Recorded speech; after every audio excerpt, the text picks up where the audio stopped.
talk about love, about God's love in the family. So every culture that we build in the family, anumang kulturang binubuo natin, ang foundation ng pag-ibig ng Diyos sa ating mga tahanan, yan ang dadalhin natin sa loob ng iglesia. And everyone should contribute doon sa napakaganda na kultura na yun na dapat po ay umiiral sa loob po ng iglesia. Tayo po ay manalangin. Aming Diyos, amin pong Ama, sa ikalawang bahagi ng serye po na ito ng pag-aaral namin ng iyo pong salita, ang isang kultura na iyo pong ninanais na makita, O Diyos, na umiiral sa bawat tahanan una, at siyang makita mo po, O Diyos, sa loob po ng iglesia. Ang isang kultura na puspos, O Diyos, ng iyo pong kalooban. Ang simple mong kalooban na magmahalan, magpatibayan, at patuloy po, O Diyos, na magpangalagaan. Ito, O Diyos, ang isang kultura ng iglesyang nais mo na makitang umiiral sa bawat isa sa amin. Sa pangalan ni Jesus, Amen. Palakpakan natin ng malakas ang ating Panginoon. So again, when we talk about culture, culture is a set of shared values, norms, and beliefs as the way to think, feel, and behave. So kaya nga po napakahalaga na ang kultura na dapat pong buuin natin o umiiral sa loob ng iglesia, wala pong iba ang foundation niya na yung mabuting salita ng Diyos. Dapat yan ay natural na umiiral sa ating tahanan at ang bawat isa, ang bawat pamilya ay nagbibigay ng kanyang bahagi doon sa kanyang natutunan na kulturang gusto ng Diyos. Ang kanya pong salita na without further explanation, it's all about God's love. Pag-ibig po ng Diyos. Kaya nga po kapag binaybay natin ang banal na kasulatan from the Old Testament, from the book of Genesis, down to the book of the Apocalypse, wala po siyang sinasabi kung hindi L-O-V-E, ang magmahal. Ang magmahal. Walang Kristiyano na magsasabing, maalam ako sa Biblia na nagiging legalistic lamang dahil sa walang ginawa kung hindi ituwid ang kapwa pero hindi marunong magmahal. That is the foundation. That is the basis of a genuine church, a church that knows how to love.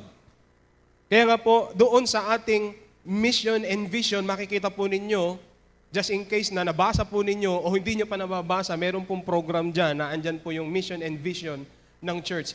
Pag sinabi po nating mission ng church, it is what we do. Ito yung dapat gawin ng iglesia. At pag sinabi namang vision, this is the clear picture of what the church is going to be in the future. So ang mission ay ang dapat gawin, ang vision ay yung magiging kalalagayan ng iglesia kapag ginawa niya yung kanyang mission. At para maintindihan natin yung mission at vision, the core values, the very heart of it all, ay wala pong iba, kundi ang Matthew 22, verse 36 hanggang 40. At yan po ay ang magmahal sa Diyos at magmahal po sa atin pong kapwa. Kaya nga po, balikan lang natin yung mission statement po ng church. Ang sabi, ang vision statement, we envision to render true worship and fulfill the mandate of making disciples. Tama po yan. Matthew 28. And then, what is true worship?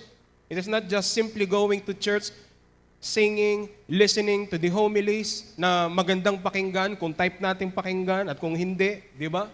And then uuwi tayo. Ang totoo pong pagsamba, in John chapter 4, Jesus Christ said, "You will worship me." There will come a time that every human being, every Christian will worship me in spirit and in truth. So, ibig sabihin, no matter how you present yourself in the church, kahit pa yung damit mo may butas, kahit pa wala kang pera pagpunta mo sa iglesia, kahit pa ikaw ay madungis, kung ang iyong puso ay busilak, ikaw ay tunay na sumasamba sa Diyos. At yan ang paglalarawan ng tunay na pagsamba. No, hindi lahat ng taong nasa loob ng iglesia ay tunay na sumasamba. Yan po ang katotohanan. Kaya nga every time we worship, make it sure that it is in spirit and in truth. And our mission, to help live a significant life of worship through grace empowerment and transform lives. Mabigat po yan. Mabigat na statement po yan, but I personally believe, again, it's a combination of John chapter 4 and Matthew 28. Kaya nga po, hindi tayo makakaroon ng significant life of worship kung hindi tayo empowered ng lahat ng ito.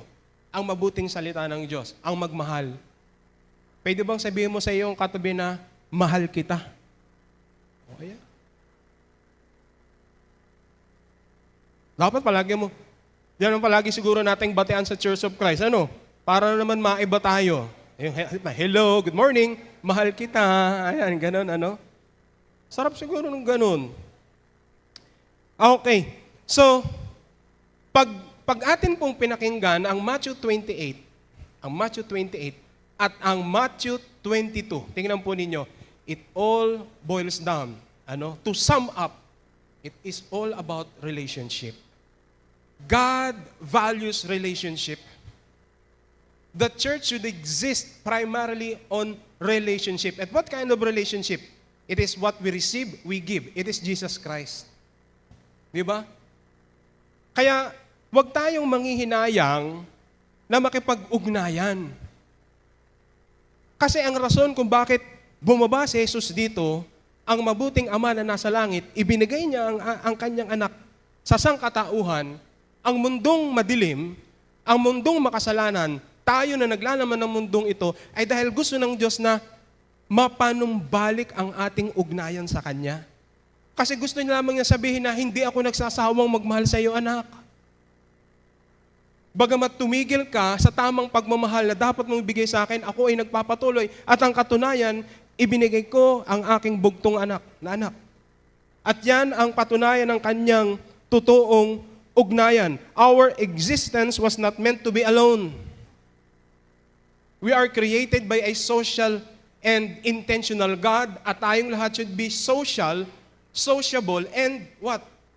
Intentional. Ang ibig sabihin, God wants us to thrive in building relationships. And that is our core values.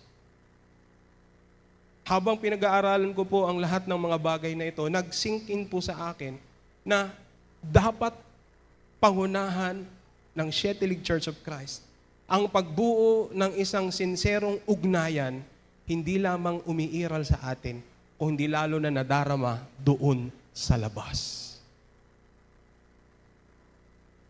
Kaya nga po, maraming mga ugnayan ngayon ang merong mga problema.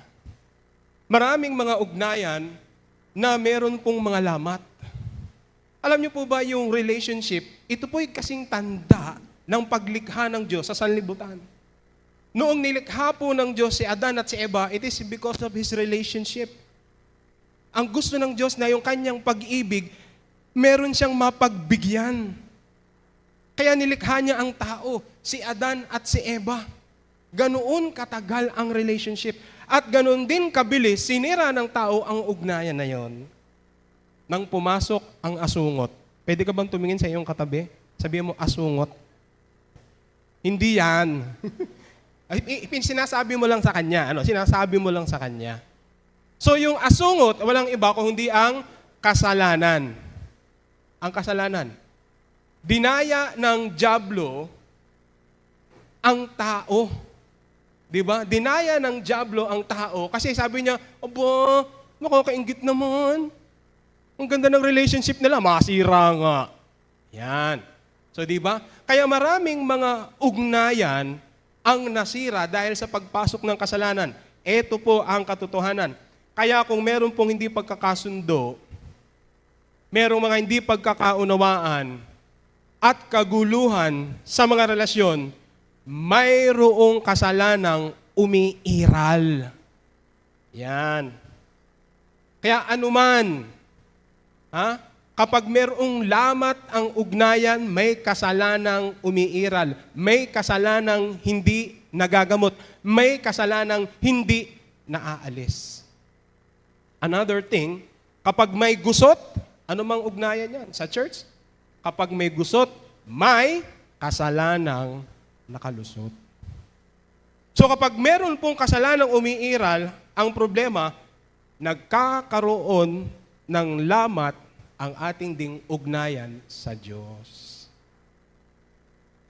Hindi tayo pwedeng merong ugnayan sa Diyos, tapos may lamat ang ugnayan natin sa ating kapwa. Tingnan po ninyo.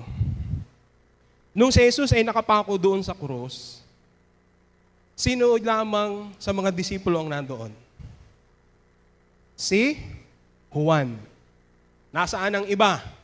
Nag-eskapo na. Ayaw na nilang ma-identify sa Panginoon. Lalo na yan si Pedro. Sino natira? Si Juan. Sino ang kasama niya? Ang magulang ni Jesus at ang mga kababaihan. Pwede bang palakpakan natin ang mga kababaihan? Ayan. Noon nga naman at hanggang ngayon, ano? O yan, hamon niya sa mga Okay, ano ang point ko? Pag tayo sira ang ugnayan sa tao, may lamat ang ugnayan natin sa Diyos. Ano ang sabi ni Jesus kay Juan? Ang sabi niya, Juan, makinig ka. Babae, ito ang iyong anak. Anak, ito ang iyong ina. Ano po ang point ni Jesus Christ doon? Tama, naghahabilin siya. Pero ang sinasabi niya, Juan, kung mahal mo ako, mahalin mo, tanggapin mo ang aking ina bilang iyong ina. At ikaw naman, Maria, kung minamahal mo ako, tanggapin mo si Juan bilang iyong anak. So anong ibig sabihin? Para ako ay mahalin ninyo, kayong dalawa ang unang magmahalan. Ang mukha ng tamang pag-ibig natin sa Diyos ay nakikita sa tunay na ugnayan at pagmamahal natin sa ating kapwa. Hindi pwedeng sabihin ng isang Kristiyano na mahal ko ang Diyos pero meron kang kaaway. Sorry. Sorry to say. May problema ka sa relasyon mo sa Diyos dahil meron kang problema sa iyong kapwa. Kaya nga po kanina, na pag-aralan din po natin, na kapag ang iglesia ay nawala ng interes na magmahal ng kanyang kapwa, nawawalan siya ng interes ding magmahal sa Diyos. Our proposition, what is a Jesus-cultured church? So una, sinabi kanina, a Jesus-cultured church is a one who knows how to love God. Yan po yung kanina. So mababasa po natin yan sa Matthew 22 verse 36 and 38. Babasahin ko lang po. Teacher, what is the great commandment in the law? Somebody once again challenged Jesus Christ about the law of Moses. Kasi ang lahat ng mga kalalakihan na kagaya ni Jesus, ng mga panahong yun, he was 30 years old. At alam niyo po ba na kapag ikaw ay 30 years old, ay ito ang edad ng mga kalalakihan na nakapagsasalita sa templo. Nagmi-ministry na sila.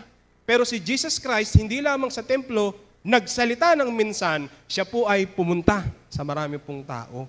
Yun ang kanyang ministry. To explain further about the misconception of the law. So, teacher, which is the great commandment in the law? Alin daw? Verse 36, ang sabi po, Jesus said to him, you shall love the Lord your God with all your heart, with all your soul, and with all your mind.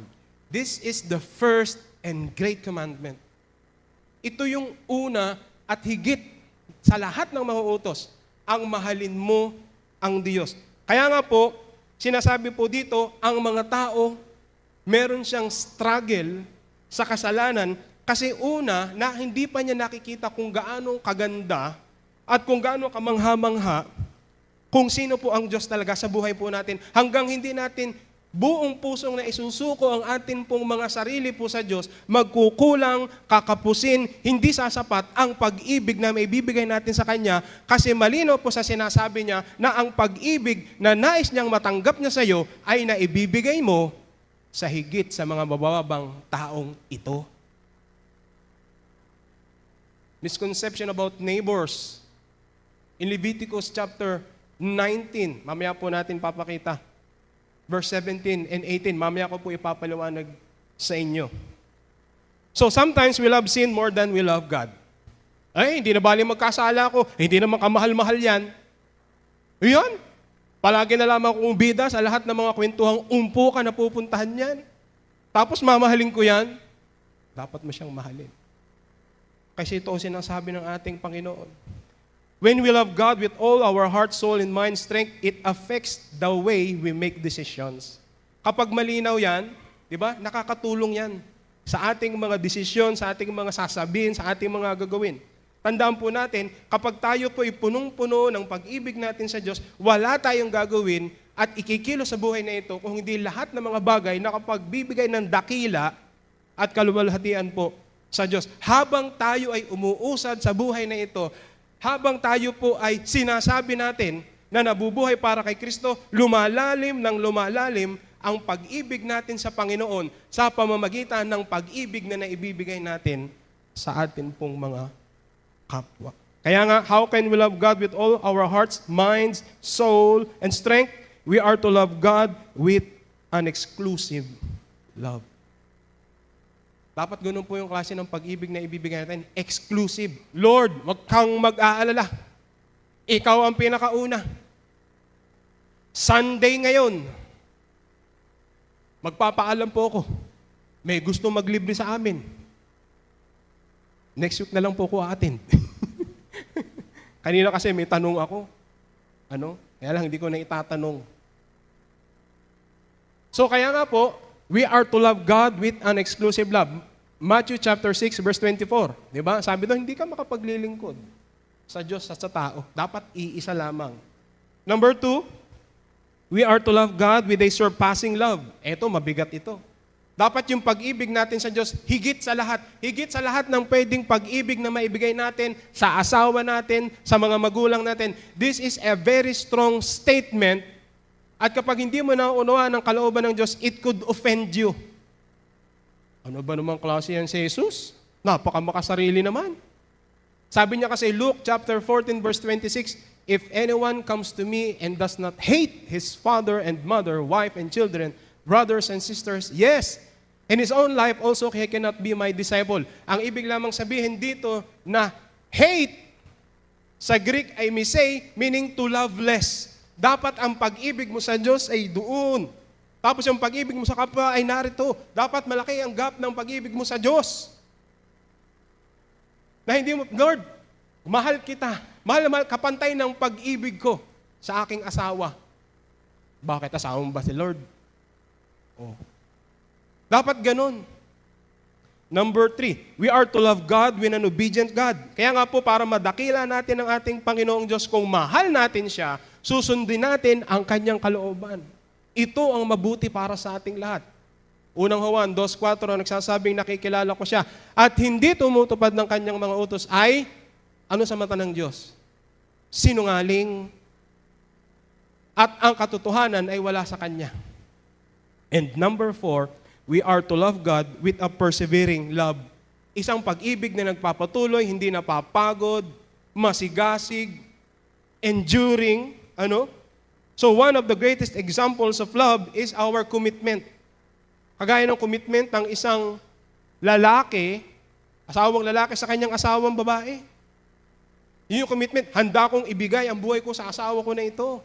Hindi ko pag-iimbutan. Hindi ko sisirain ang iyong tiwala. Ito yung klase ng pag-ibig na nais ng Diyos na umiiral sa atin pong lahat. Santiago chapter 1 verse 12, pinagpala ang taong nananatiling tapat sa kabila ng mga pagsubok sapagkat matapos niyang malampasan ang pagsubok, tatanggap siya ng gantimpala ng buhay na ipinangako ng Panginoon sa mga umiibig sa Kanya. Kaya ang pag-ibig na dapat inuukol natin nagpapatuloy, Lord, ayoko na. Sinubok mo na naman ako. Ipinapahiya mo na naman ako. Kaya dapat may iba tayong pananaw, perspective kapag tayo sinusubok ng Diyos. It is to make us stronger. Amen? Kapag tayo ay nalalagay sa isang pagsubok, it is for us to make our faith stronger. Paano kang magiging strong kung okay ang lahat? Kasi okay nga eh. Ngayon, mas magiging malakas ka at yung pagka-okay mo kapag naandun ka sa sitwasyon na yon. At ngayon po, our next point number 2, a Jesus-cultured church, a church who knows how to love others. Tingin ko, this is the battle. Ito po yung malaking digmaan. Simpleng salita, pero tingin ko po, marami ang mga taong may struggle dito. Jesus goes to the second commandment, which is to love others. Tingnan po natin, Matthew 22, verse 39 and 40. And the second is like it. You shall love your neighbor as yourself. Mahalin mo ang iyong kapwa gaya ng iyong sarili. Verse 40, on these two commandments hang all the law and the prophets. Kaya makikita po ninyo, di ba? Sinasabi lamang, ang lahat ng kautusan ni Moises, ang lahat ng kautusan at ang kapahayagan ng mga propeta ay umiikot lamang dito. Mahalin mo ang iyong kapwa, gaya ng iyong pagmamahal sa iyong sarili. So meron pong lumapit sa ating Panginoon na isang eksperto sa kautusan. Actually, he was a lawyer. Iba sa pa siya scribe. Pag sinabing scribe, siya yung nagsasabi ng ininterpret ng isang lawyer. Ang scribe ang nagsasabi ng interpretation na ginawa ng isang eksperto sa kautusan. Kaya yung pong lawyer na ito ay may higit siyang knowledgeable doon sa pinag-uusapan. He was an expert of the Old Testament about the 5 books of the law, the Pentateuch. So the Numikos and Jesus. Luke chapter 10 verse 25 and 21. Pag sinabi pong Numikos, sa Greek, ang ibig sabihin niyan ay lawyer. An expert of the law of Moses. So itong taong ito na isang relihiyoso, sabi niya, itong si Jesus, lagi nang ang kabarkada, mga makasalanan. Hindi siya nakikisama sa mga kagaya namin. Hindi siya sumasama sa mga matutuwid na kagaya namin. May potential pa naman siya. Di ba? Sabi nga na the same, birds of the same feather flocks together. So, ibig sabihin, yung mga magagaling, dapat mga magkakasama. Yung raw 4, dapat nasa raw 4. Buti na lang, wala na yan ngayon. Naalala ko nung elementary ako, ginugrupo kami. 1 to 4. Pag ikaw ay Bopols, nasa raw 4 ka. Ibig sabihin, kayo yung mga mahirap umintindi. Yung mga magagaling, nako, na dun sa raw 1. Buti na lang wala yan ngayon. Ngayon ko lang napag-isip, discrimination yun Ay ngayon, mix-mix na. Ang hirap niya, pare-pares kayo nasa raw 4, tas tanungan kayo. Pinagpipesta nyo, pare-pares na maling sagot. Pag ikaw naman raw 4, napapunta ka sa raw 1, Hallelujah! Hallelujah! Abay, lahat ng sagot ng mga ito, tama. Pag kayo nasa raw 4, naku. Okay. So, ito po yung pagkakataon ng isang Numikos, ang isang eksperto sa batas, ay lumapit po sa ating Panginoon.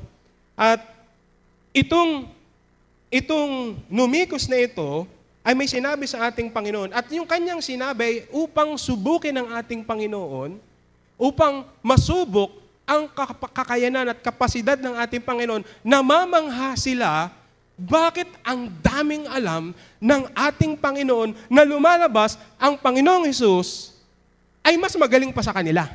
Okay ha? Para maintindihan natin. So ang sabi po dito, basahin natin yung verse 25. Isang dalubhasa sa kautusan, Numikos, a lawyer, at lumapit kay Jesus upang siya subukin. Pag sinabing tested, subukin talaga. Wala namang siyang intensyong ipahiya si Jesus, pero dahil bumibilib nga siya, masubok nga. Yan. Guro, ano ang dapat kong gawin upang makamit ng buhay na walang hanggan? Yan ang tanong niya. A simple question. Panginoon, Guro, okay, kinilala pa ha? Guro, ano pong dapat kong gawin upang magkamit ng buhay na walang hanggan? So, ang sagot ng ating Panginoon, verse 26, sumagot si Jesus, ano ba ang nakasulat sa kautusan? Ano ba ang nababasa mo roon? Mga kapatid, kapag po kayo tinanong at ang sinagot sa inyo, tanong din, ano pong pakiramdam ninyo? It's either itong taong itong tinanong ko, walang alam, o ako na ngayon ang sinusubok niya kung may alam ako. So yung intensyon ng lalaki, subukin si Jesus. Okay, sige. O ikaw, pindutin natin yung mamamatay na ang TV. Ano ba ang nakasulat sa kautusan? Ano ba ang nababasa mo roon? Kaya ito, yung ginagawang pag-test kay Jesus, tinest din niya. Kasi wala namang siyang dapat explain, alam niya eh. So si Jesus, sinusubok ngayon niya itong lalaki. So the lawyer answered correctly. Okay, sabi po sa verse 27, sumagot ng lalaki, ibigin mo ang Panginoon mong Diyos ng buong puso mo, buong kaluluwa mo, buong lakas mo, at buong pag-iisip mo. at ibigin mo ang iyong kapwa gaya ng pag-ibig mo sa iyong sarili. Okay, di ba? Matthew 22, verse 35 hanggang 40. Ito yung sinabi natin Panginoon. Wala siyang binago. Yan din naman ang sinabi niya noon. Ang sabi ngayon ng ating Panginoon, ito, verse 28, tama. Tama ang sagot mo, gawin mo iyan at magkakamit ka ng buhay na walang hanggan. Alam niya, eksperto nga. Eksperto nga siya sa kautusan. So tama. Sabi ng ating Panginoon, then do it. So, alam ng ating Panginoon na itong lawyer na ito, he want to justify himself. He want to justify himself, i-prove sa Panginoon, talagang ginagawa ko ito. Kaya nga po, sa verse 29, ang sabi po dyan, upang huwag siyang lumabas na kahihiya. Verse 28 pala muna, verse 28, basahin natin. Tama ang sagot mo, gawin mo at makakamit ka ng buhay na wala. Verse 29, okay, sabi dito, upang huwag siyang lumabas na kahihiya, nagtanong pa ang lalaki, sino naman ang aking kapwa? Yan. Okay, so ito naman, tinanong uli niya ang ating Panginoon. Sabi, okay, ganito, no? Kasi nasagot, napahiya siya ang napahiya eh. Doon sa sagot niya, sa sagot ng ating Panginoon. So ang sagot ngayon, ang tanong ngayon ng lalaki, eto, para mapahiya ang Panginoon. Sino ngayon ang ating kapwa? Yan. Alam niyo po, sa malahabang panahon ng pagkaunawa ng mga Israelita sa kapwa, mahabang panahon po silang naalila at naalipin ng maling kaunawaan. Ito yung misconception na pag sinabing kapwa, sabi po sa Leviticus chapter 19, verse 17. The moral and ceremonial law. May tatlo pong kautusan o may tatlong batas na umiiral po sa bansa ng Israel. The moral, ceremonial, and the civil law. So yung moral and ceremonial, ito para maging katanggap-tanggap ka sa Panginoon. Every time you face God. So ang sabi doon sa Leviticus chapter 19 verse 17, huwag kayong magtatanim ng galit sa iyong kapwa. Masama, mabuti. Church. May kaaway kayo? Huwag kayong magtatanim ng galit sa iyong kapwa. Mahirap, madali. Mahirap. Sa halip, makipagkasundo ka sa kanya, sa gayon, hindi ka magkakasala dahil sa kanya. Okay, yan po sinabi ha. Huwag kayong magtatanim ng galit sa iyong kapwa. Ito ngayon ang verse 18. Huwag kang maghihigante o magtatanim ng galit sa iyong mga kababayan. Sa ibang salin, yung kanina pinag-usapan natin, neighbor. Di ba? May mga ibang salin dyan. So dito, kababayan, ibigin mo ang iyong kapwa gaya ng pag-ibig mo sa iyong sarili. Ako si Yahweh. Sa King James Version, ang sabi ay neighbor. Ito, ang maling conception ngayon ng mga Israelita kapag sinabing kapwa, kalahi lamang nila. Hindi sila pwedeng magtanim ng galit sa kanilang kalahing Hudyo. Hindi sila pwedeng magtanim ng galit sa babae, lalaki, batang Hudyo. Dapat silang magpatawad. Kaya ngayon, kinakailangang ipaliwanag ng ating Panginoon kung sino ang kanilang kapwa. Ano ang sinabi ng ating Panginoon? Who is your neighbor? Your enemy. The person who is good to you and who is doing bad things to you. Malinaw po ba? Sabihin mo nga sa iyong katabi, malinaw.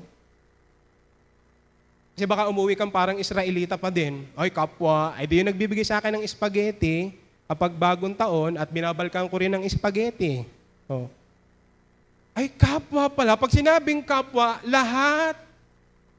Mabuti, hindi mabuti, kinatutuwaan mo, kinaiinisan mo, X-Men sa buhay mo, may check sa buhay mo, lahat sila ay kapwa mo. And all of them are entitled to be loved.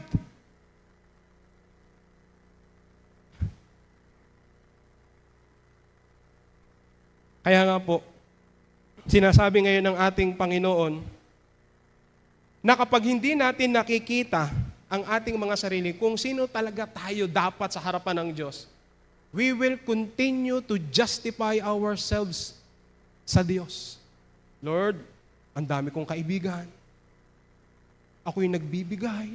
Hindi ako madamot. Oo nga, hindi ka nga madamot. Sa kaibigan mo. Oo nga, gumagawa ka ng mabuti. Sa gumagawa din ng mabuti sa'yo. Pero ang kapwa mo ay itong sinasadya mo ng saktan. Tumahimik tayong lahat na. Kasi baka sa mahabang panahon, parang kagaya din pala natin mga Israelita. Na ang atin palang kapwa ay maging yung ating kinaasaran. Na kapag nag-post tayo sa FB, pinasasaringan natin.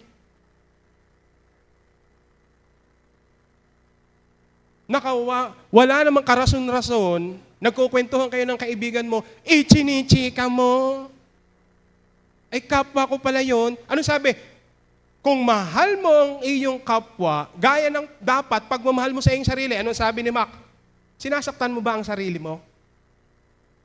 Pumupunta ka ba sa gitna? Ako'y babaero. Sinisiraan mo ang sarili mo? Maliban kung siraulo ka. Hindi. Treat your neighbor as your own. Amen? Palakpakan natin ang ating Panginoon. See? Kaya nga dapat hindi natin ma-miss yung point ngayong araw na ito. Pag uwi natin, yung pala. Kaya dapat nag-i-effort na tayo, pag uwi ko, kakausapin ko na siya. Kasi bakit? Galit ka sa harapan ng Panginoon, hindi ka kalugod-lugod. Oh. Paano yun? Baka pagdating ni Lord ngayon, lahat kami tumataas, naiiwan ka sa bangko. Gusto nyo dumating si Lord ngayon, naku, wag muna, may kagalit pa ako.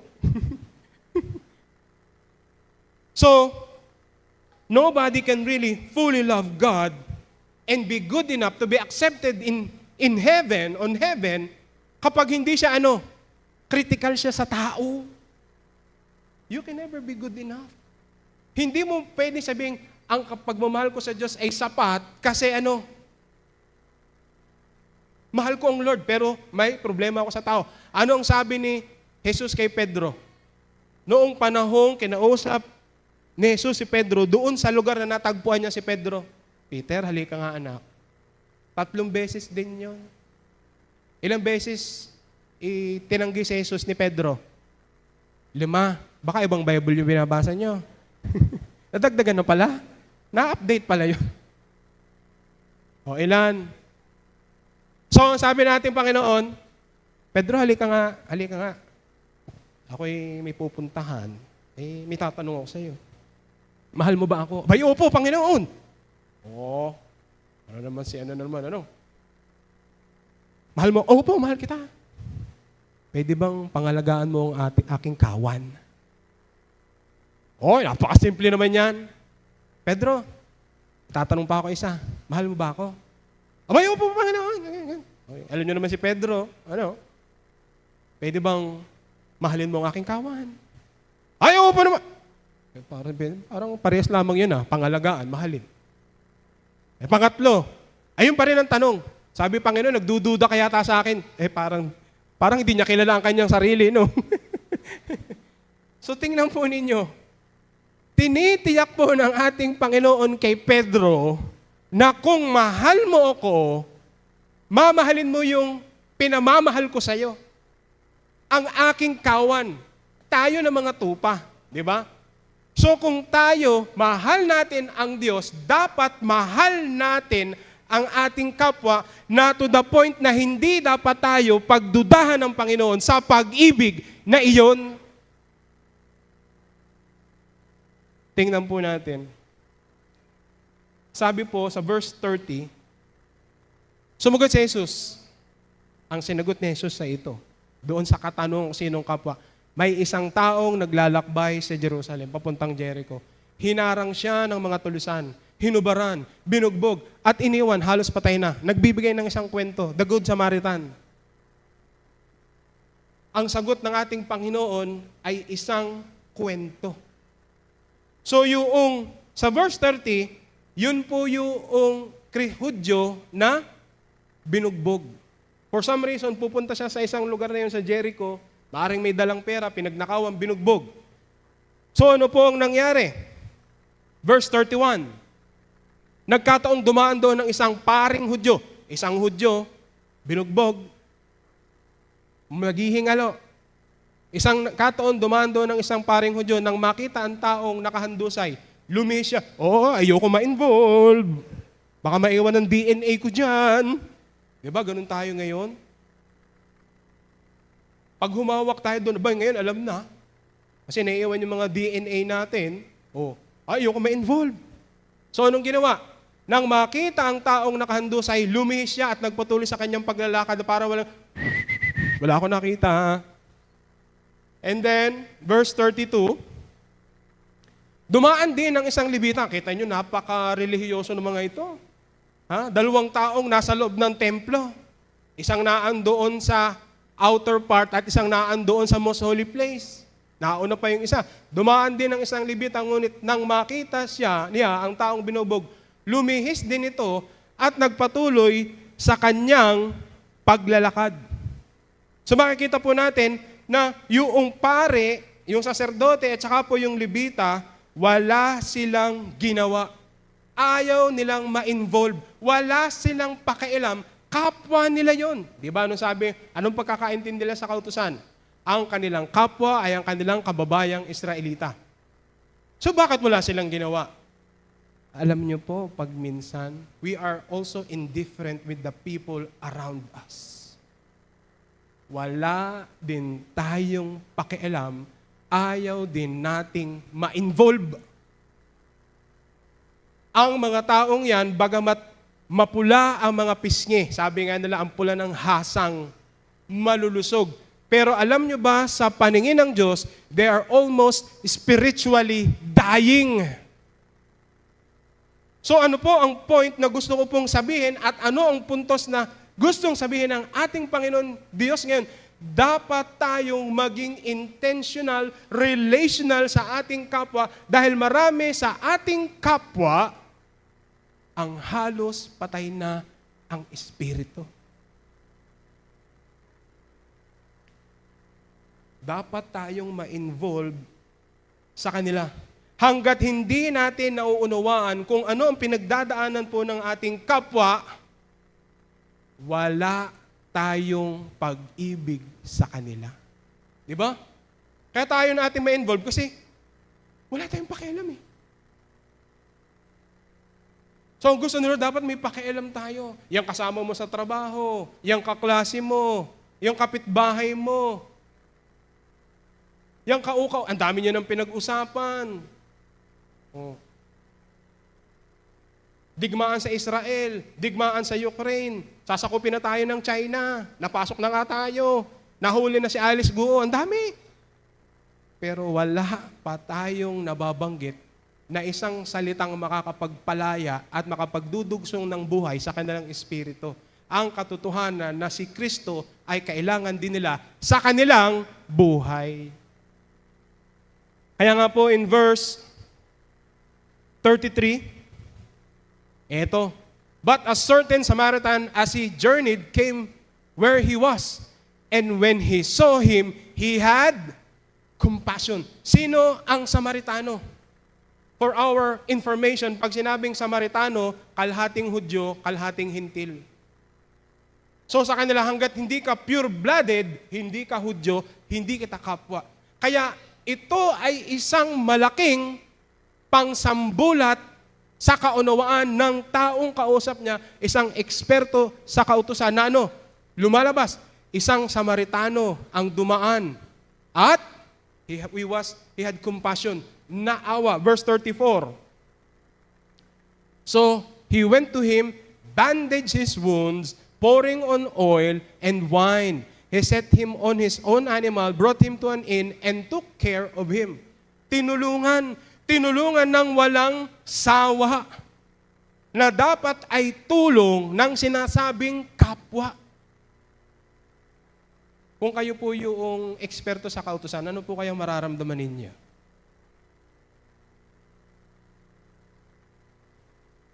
Kaya nga po, narito yung isang Samaritano tumulong sa isang kaaway. Actually, yung mga Hudyo lang naman nagtuturing na kaaway sila eh. Ang mga Samaritano hindi naman eh. Tanggap na nila, hindi sila accepted. Ano? Ayaw na lang maging involved sa buhay nila. Pero dito sinasabi ng ating Panginoon, ang tumulong ay yung hindi inaasahang tumulong. Pero kahit hindi deserving tulungan, tinulungan. Kaya nga tayo, pag tayo tumutulong, kahit hindi deserving, tulungan po natin. So in verse 35, kinabukasan, binigyan ng 2 salaping pilak ang namamahala ng bahay panuluyan. Sinabi, alagaan mo siya. Kung higit pa riyan ang iyong magagastos, babayaran kita pagbalik ko. Isipin nyo, buo. Sinigurado na pa na pagkatapos ng tulungan niya, pinasok pa sa panuluyan para makapagpahinga, masarap-sarap ang pahinga. Diba? At kapag may kulang, eto pa. At kung kulang, babalik ako. Dadagdagan ko pa. So makikita po natin, outpouring yung pagmamahal na ibinigay. Walang sawa. Alam niya, hindi yung papalitan. Kasi after this, maaaring kaaway pa rin ang turing niya sa akin. Pero sinasabi, kung ikaw ay sa Panginoon at ikaw ay bunga ng kanyang pagmamahal, ang sinasabi ng Panginoon, magbigay tayo nito. Walang sawa, walang kapalit. Maging sa mga kaaway po natin. So sa verse 36, at nagtanong si Jesus, sino sa palagay mo, kaya sa tatlo, ang naging tunay na kapwa ng taong hinarang ng mga tulisan? Verse 37, ang taong tumulong sa Kanya. Purihin ng Diyos, palakpakan natin ang ating Panginoon. Tugon ng dalubhasa sa kautusan. Kaya't sinabi sa kanya na Jesus, kung gayon, humayaw ka at ganun din ang gawin mo. Ngayon, malinaw na sa kaisipan ng eksperto sa kautusan na ito kung ano ang tamang pagkaunawa sa kautusang matagal na nilang misconception dito. Na ang kapwa nila ay ang lahat. Alam niyo, tayong lahat sa church, ganun din po. Wala tayong dapat pinipili. Mahirap, mayaman sa church. Meron, wala. Dapat pare-pares lang tayo ng turingan. At yung umaapaw na turingan na yun, dalhin din po natin sa labas. Dahil tandaan po natin, kapwa din po natin sila. At maaring sila din, yung mga mahalagang tao na nais ng Diyos, na gusto ng Diyos, na maunang makaranas ng pag-ibig na yon na mula po sa atin. Mga kapatid, hindi po natin pwedeng sabihin, mahal ko ang Diyos, tapos hindi ko mahal ang aking kapwa. Tayo pong lahat ay tumayo. Luke chapter 6, verse 27.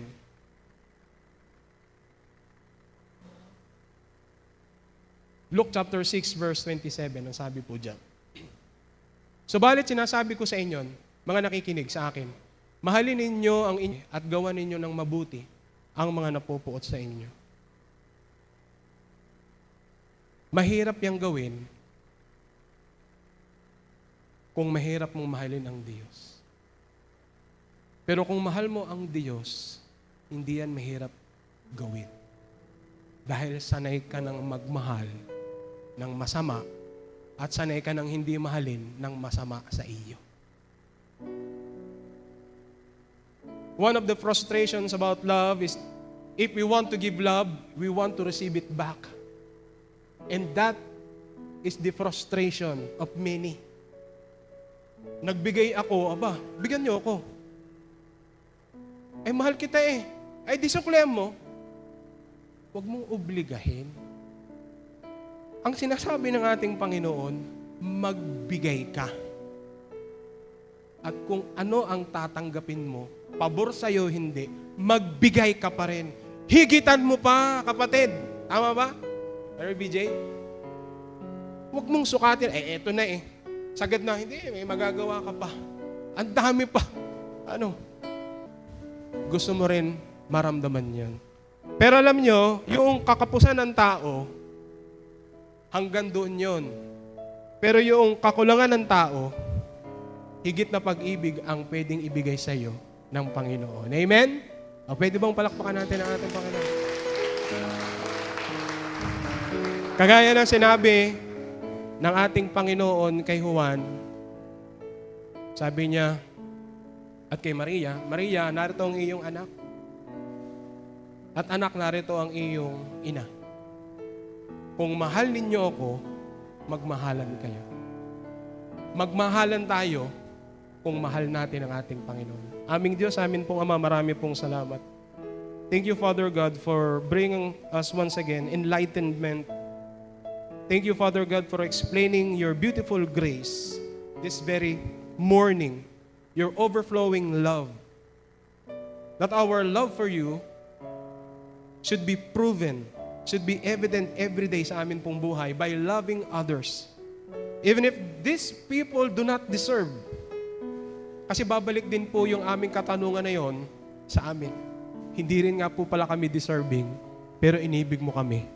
And you chose to love us unconditionally.